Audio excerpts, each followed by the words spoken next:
Hello and welcome again to the Crafty Whisk. It's Ollie here. Thank you so much for joining me today. Hi everyone. I'm in the middle of making a set of 10 of these cards and I thought why not video it because I'm using stencils a little bit differently and I thought it would be good for you to know how to adapt stencils to do what you want them to do. So the set of stencils I have, this is the card. So it has to be one layer because these are getting posted internationally. So I had to think of a design that would fit in the post on a very, very thin, so basically one layer card. And the stencil set I'm using is, I'm not exactly sure where I got it from, I haven't got it labelled, but it's a basic wreath. It comes as a set of 3, and you've got the twig, then you've got one colour foliage and then the next colour foliage. And normally with wreaths you put them as a circle straight down onto your card. With this one I actually want it coming off the card, so I don't want the whole wreath, I just want part of it, and it needs to finish sort of here. And the way these are set up, they've got number 1, 2 and 3 in the top corners there. Normally that would be how you'd lay them down so you can match them up exactly each time. I actually want mine on an angle, and to do this I thought I'll use my Make Art magnetic stencil mat, and I sort of laid it out with one of the leaves and then the twigs behind, sort of like so. So I've got number 2 on top of number 3, and then I popped my card down, and I just need to remember where I'm putting it down each time. I'm putting it sort of down into this corner here. So I popped that there, and then I needed to work out where I wanted the wreath to go. Now yes, you can just use it with the twigs, but the thing I found was the leaves actually come quite a distance away from the twig, which is why I thought I'll try using the leaf stencil so I can place it down. And the way I found was to put it at an angle. I thought, okay, how am I going to do this and make each card roughly the same? So I came up with this sort of contraption here.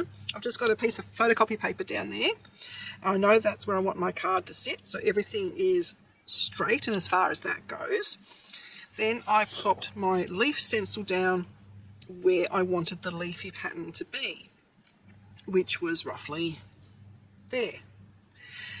So in order for me to put all the stencils down in exactly the same place and not having to fiddle around trying to figure out where it's meant to go, I used the magnetic ruler that comes with the magnetic mat set, and I popped my stencil down exactly where I wanted it to go. I put the ruler down so the top edge of the stencil is hitting that edge of the ruler, and then I just grabbed a pencil and marked down where the edge of the stencil is going to be there and where it is going to be there. Hence I've got the lines there and the lines there. It's probably a more complicated way of trying to figure out how to do it, but it works for me. And because I'm doing batch cards, this is how I work. So I'm just going to pop my stencil down there where I know it needs to be, because I've got the edge of the ruler and I've got my pencil lines here. Just going to pop that down with the magnets. And for the twig I'm using Simon Says Stamp Positively Saturated ink in the Nutmeg, which is their new ink for Christmas. It's a really, really lovely colour. It is strong, so I tap it off into the lid because I don't want that much colour on there. And I just go softly, softly, putting most of the colour at the base of the twig and then lightening it as it comes to the edge of the twig. And then all I need to do is take off 3 magnets. I leave 1 magnet in place. I lift up the stencil, just grab that card, put it onto my pile of done cards, and put this next card down where it needs to go. Make sure it's all still lined up, pop the magnets back on, and off I go.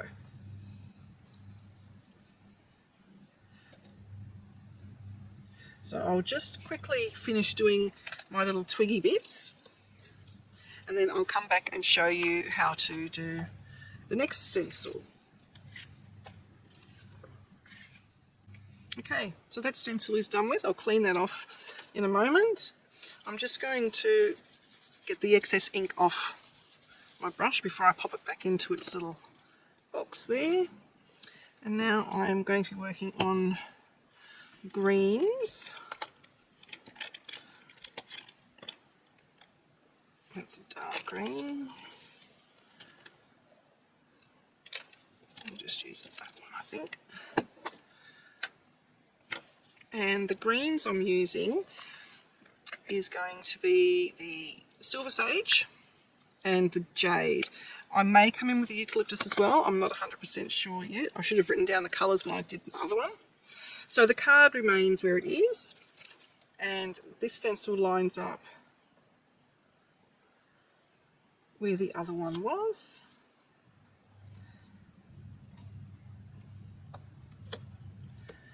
Like so.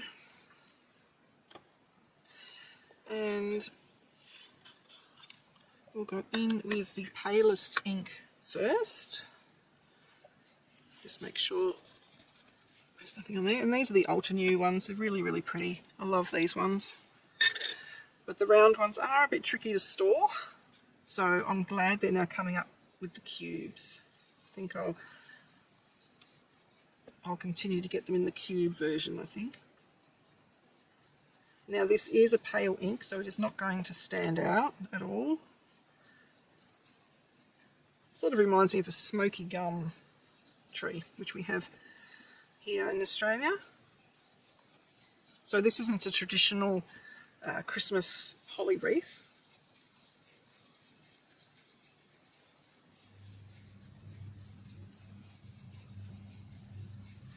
Like so. And then we continue to do that for all of the others. So we've got that, so you just pop the next card in and so on and so forth. I'm just going to quickly show you the third layer. Normally I would go through and do all of my batch cards first, but just for the sake of the video I shall show you the last stencil.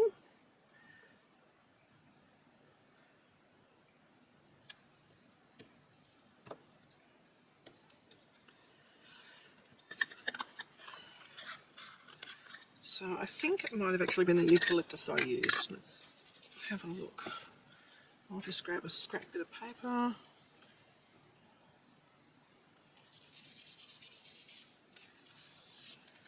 I think my brush needs a jolly good wash. I'll try this small one.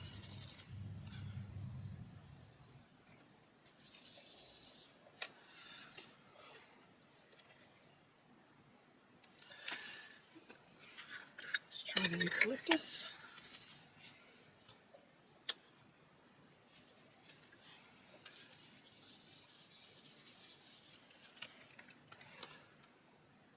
Yep, it was the eucalyptus I used, and the jade went around the edge of the card. Rightio. So I grab my darker darker blending brush. And now with this one I'm going heavier at the base of the leaf and then just fading it out to the top.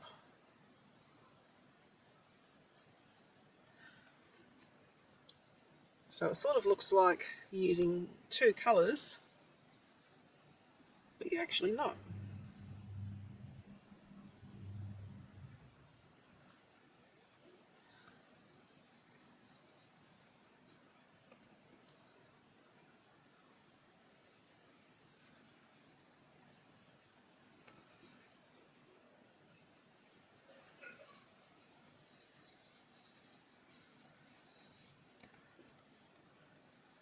And using these sort of layering stencils or layering stamps actually makes the batch card making go much quicker.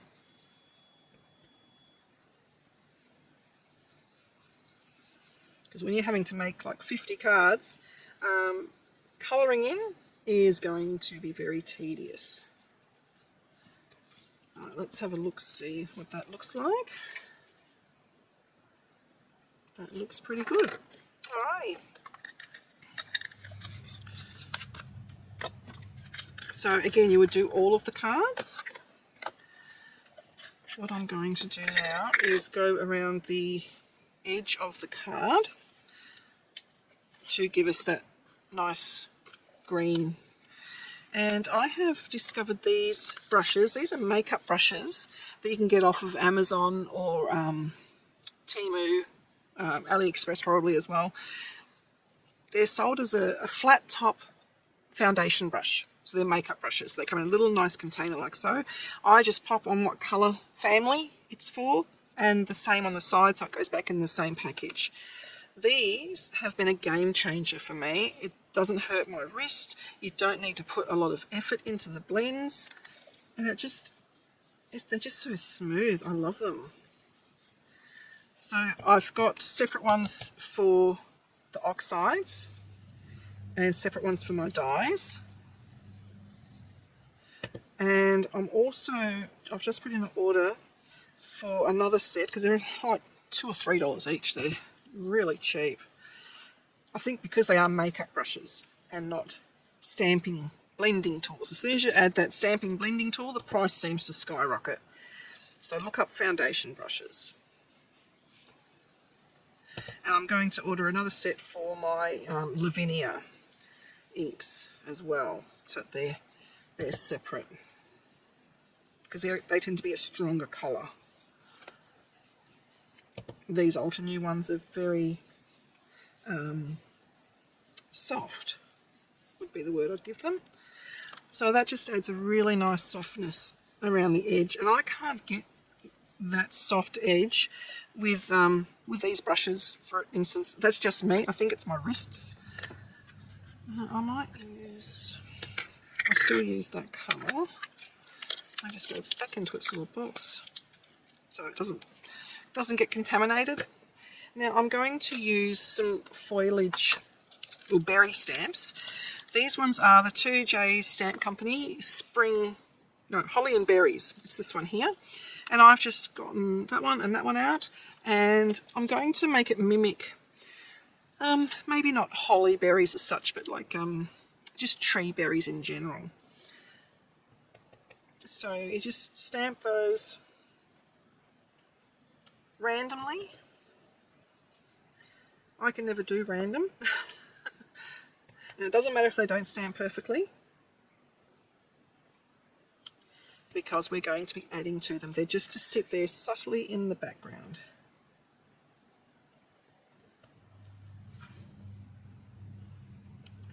Now I'll go with the smaller one. I'll put one over that side. And I'll put one there.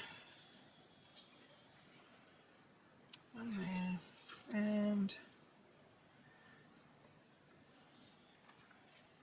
one there. I think that will do. Right, the next thing I did was stamping my sentiment on there. So I'm just going to use the Misty.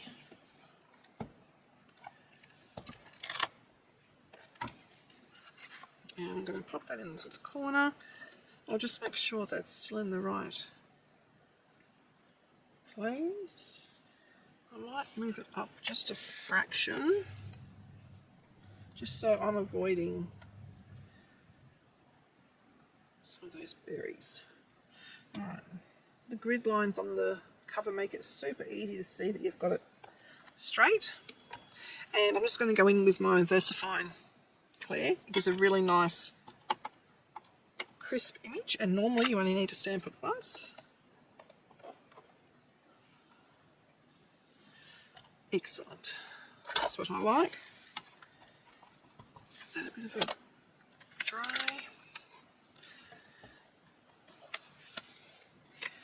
Okay, the next thing I did was I cut a strip of metallic card, and I cut it about 5/8, which I know is a weird measurement, but it's just what worked with this particular design.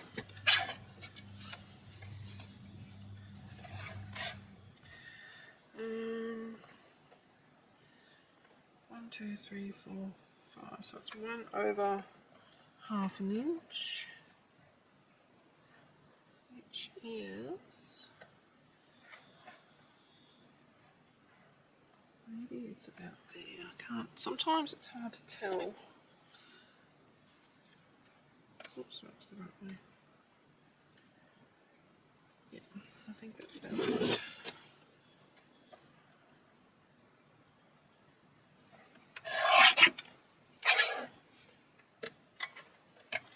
Try and get it out. That's the tricky bit.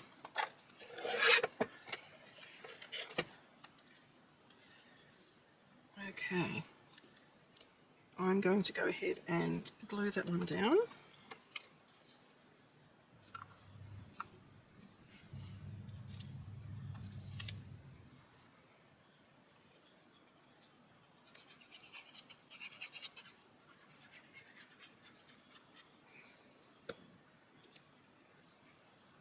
Make sure it's on that edge, and to make sure it's right on the edge, I'll just tap it